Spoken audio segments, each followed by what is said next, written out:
Est-ce que vous pourriez dire un peu dans l'état des lieux de où en sont les projets, enfin, les stades sur les trois projets que ça a présenté? Ça participe à un public qui est quasi en station, mais et concrètement, les actions en tant que citoyen citoyenne que vous pourrez mettre en place pour accompagner les luttes existantes. Carrément. Donc les trois projets, on a effectivement le projet Biochar qui est le plus mal monté entre guillemets, donc lui qui a pas de, ils n'ont pas déposé leur demande d'autorisation environnementale ou quoi que ce soit. Lui associé avec nous en pause, on va voir s'il redémarre, si effectivement ça se casse complètement la figure ou s'il redémarre avec un nouveau schéma financier. Un projet sur papier quoi, donc, pour l'instant. Quand tu dis là, pour l'instant, c'est juste sur le papier et il n'y a pas ce qu'on appelle les DDAE, donc les demandes d'autorisation environnementale. Entre guillemets, c'est le vrai point de départ d'un projet de manière concrète, quoi. Vraiment, c'est un projet au sens de, on construit les choses, il voit un peu où ça en est. Potentiellement, il y a une enquête, suivant les montants, en fait, et c'est le seul qui a eu ça parce qu'il passe au-dessus d'un certain montant, donc ils ont dû faire toute une procédure avec la Commission nationale du débat public. Mais grosso modo, rien n'est figé tant qu'ils n'ont pas fait leur DDE.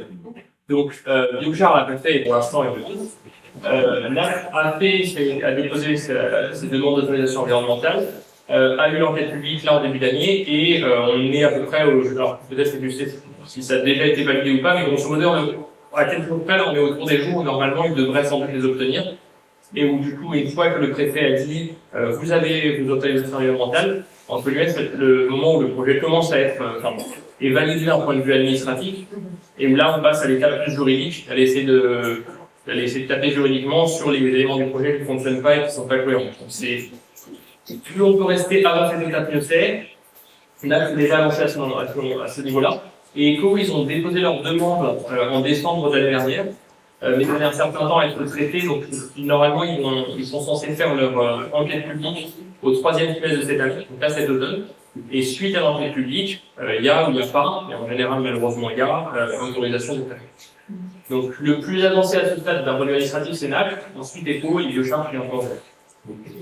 Mais donc on est vraiment cette année, pour les deux projets, on est cette année dans un moment vraiment charnière. On est dans le moment charnière d'acceptation administrative, de recherche de fonds, que ECO, à nouveau, c'est 2 milliards, et à ce stade, ils ont sécurisé 300 millions, puis il leur manque un petit peu.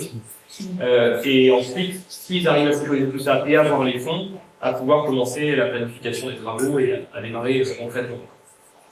Je ne sais pas si ça a été dit sur le projet UNAF de construction, vous avez une qui me semble qu'il y a Alliance pour les bois, mais... Il y a Alliance pour les bois et les autres peut-être parce que il y a le RAMI, c'est pour la partie agricole, donc ils sont en train de démarcher des territoires pour les convaincre de planter du bambou et du miscanthus. Et après, on n'a pas dit, il y a effectivement il y a la caisse du dépôt, donc à l'État, c'est le droit financier de l'État qui est actionnaire du projet. Parce que c'est grâce à des projets qui sont issus de la recherche publique. C'est pour ça qu'ils sont fortement soutenus par la présidente de la République aujourd'hui. Pour la deuxième partie de la question, oui. Voilà. Alors, il y a pas mal d'informations sur la table, mais il y a la possibilité d'adhérer à l'association que vient de rejoindre, nous suivre sur les réseaux sociaux, participer quand on fait des manifestations, en parler autour de soi. Vraiment de l'information, l'information avec le public, c'est le plus important. Donc voilà, diffuser cette information. Il y a des pétitions en ligne, voilà, et puis on organise des manifestations, des happenings un petit peu, voilà, un petit peu partout. Donc c'est nous rejoindre, participer. On en parler aux élus, voilà. C'est aussi d'en parler. Marie l'a dit très bien, mais je veux dire là, il y a aussi quelqu'un, il y a un bûcheron qui est dans la salle. Pardon. C'est ça. Mais Michael, voilà, il y a pour les propriétaires de forêts privées aussi, parce qu'il y a beaucoup de propriétaires, de petits propriétaires forestiers. Et donc, il y a des moyens, il y a quand même des vendeurs, des gens qui viennent les voir pour leur dire, voilà, votre forêt est sale. Il y a beaucoup d'idées reçues sur la forêt. Le bois mort, par exemple, qui tombe, oui, il faut enlever le bois mort, tout ça. Même moi, hein, je l'avais ces idées reçues il y a encore quelques années. Mais en même temps, il y a une manière de valoriser le bois directement avec des bûcherons, des charpentiers aussi, des menuisiers. Il n'est pas là ce soir, Josselin, il y a une maison à Gorgaron qui s'est faite là. Ils ont tout, le menuisier a taillé le charpentier a taillé à la hache. Ils ont voulu trouver des arbres, mais ils les ont pas trouvés. Au début, c'était dans les propriétés de la famille Dufault, vous savez. Et en fait, voilà, il y a des gens qui sont là, qui peuvent répondre, voilà, qui peuvent répondre à certaines demandes. Et parce que les propriétaires, surtout des fois, n'ont pas de reçoivent une forêt en héritage. Ils ne savent pas trop, ils font confiance à la coopérative forestière parce que ça a toujours été comme ça. Et en même temps, aujourd'hui, avec l'industrialisation de la forêt, la coopérative, voilà, tout le monde suit l'industrialisation finalement. Et aujourd'hui, si on laisse créer cette filière-là, c'est une nouvelle filière, comme on a laissé créer la filière bois énergie. Nous, avec la PQV, on avait lancé l'alerte, on a dit forêt verneuse en danger, etc. C'était en 2016 quand même. Il y a eu des assises de la forêt. En fait, c'est un peu mini, il y a de la forêt partout, on est dans le vert, on n'a pas fait gaffe. Aujourd'hui, la filière est créée, et on peut plus, c'est beaucoup plus dur pour l'enlever quand une filière est créée. Alors que celles-là, elles ne sont pas encore créées, ces filières-là. Et donc, c'est pour ça que l'enjeu est important. Parce que le bois énergie est déjà créé, mais là, les filières carburant à base de forêt ne sont pas créées encore. Donc c'est là où il y a un enjeu pour nous de nous emparer du moins du sujet. Et ceux qui ont la main, c'est ceux qui ont le bois aussi, qui sont les premiers concernés. Il y a les investisseurs, comme il a dit, évidemment, les banquiers, mais il y a aussi les propriétaires forestiers qui veulent ne rien faire dans la forêt. Et nous, on peut leur dire, surtout ne faites rien, quoi. Parce qu'on peut ne rien faire. Il y a beaucoup de pression des normes, des réglementations pour dire non, on peut pas, des idées reçues qu'on entretient pour les vendeurs. Mais en fait, en dessous de 10 hectares, en dessous de 25 hectares, il n'y a pas de plan de gestion forestière. Mais par contre, les lobbies cherchent à changer les lois pour que même les petits, rassembler des petits ensemble pour pouvoir faire de l'exploitation forestière industrielle.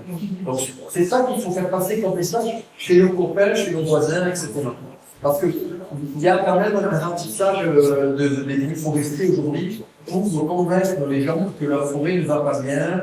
Et donc, en faisant ce genre de gestion forestière, on est écolo. Alors qu'en fait, on enlève beaucoup de services de la forêt. Donc voilà, donc, vous avez ici des forestiers qui travaillent différemment. Voilà, Anne-Marie, elle a tout le carnet d'adresse, il y a des gens qui font différemment. Mais le propriétaire forestier n'a pas accès à l'information facilement. Donc voilà, il faut parler. Très concrètement, si vous voulez aider, en gros, si vous avez du temps et de l'énergie, etc., et que vous voulez rentrer dans le collectif, nous on peut prendre vos coordonnées, ou rentrer dans les boucles, etc. On fait une réunion de coordination par mois et ensuite on travaille un peu par pôle et par groupe de travail. Il y a plein d'angles d'attaque possibles, donc on essaie de tous les travailler à la fois. Si vous avez moins de temps et que vous voulez soutenir le collectif, mais sans forcément vous engager dans toutes les activités, signer la pétition ou suivre sur les réseaux sociaux, ça suffit pour être informé des actions. On a besoin de nous, parce que la pétition, ça sert à signer la pétition, mais surtout ça sert au final à diffuser les infos type manif, type en quel type on a besoin d'avoir d'avis, des choses comme ça. Donc c'est un peu les deux niveaux d'engagement suivant ce que vous voulez faire. Et bien sûr, diffuser l'information au maximum, donc pour vous en parler de vos avis, etc. D'ailleurs, à propos d'enquête publique, il y a eu des consultations au public sur le gaz, là, en ce moment. Voilà. Très important. Très important de participer, parce que c'est aussi un poids pour se rendre compte aussi des enjeux qui sont liés au.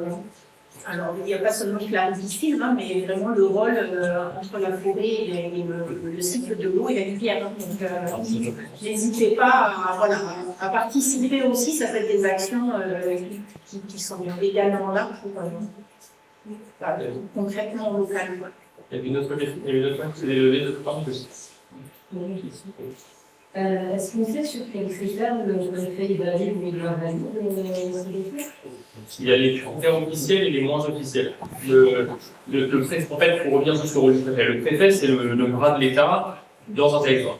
Donc, lui, son rôle, c'est de répercuter la stratégie et les directives qui viennent du gouvernement.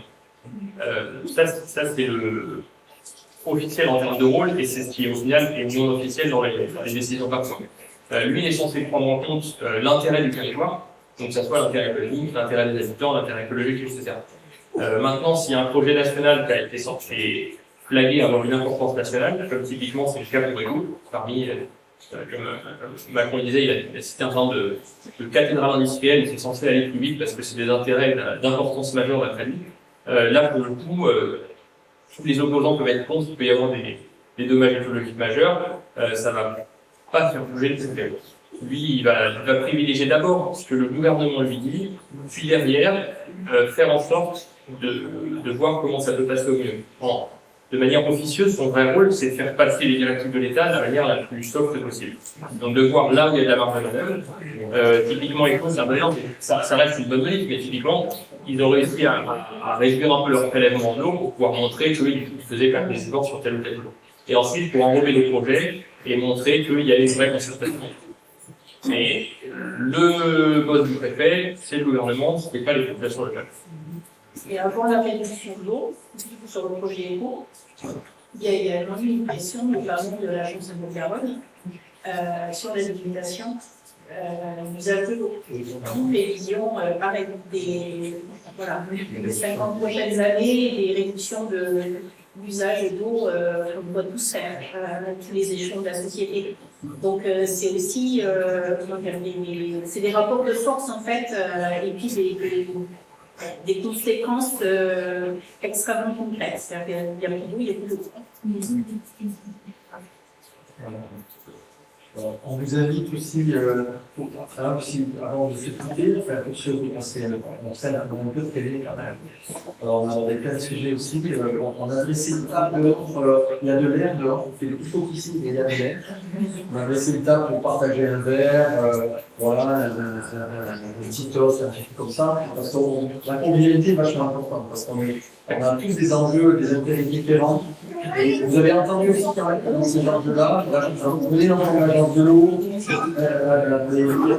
moi dans la FTM, ça veut dire que le président de région, il va faire inviter pour ces produits-là. Donc il y a plein de choses pour rester informé.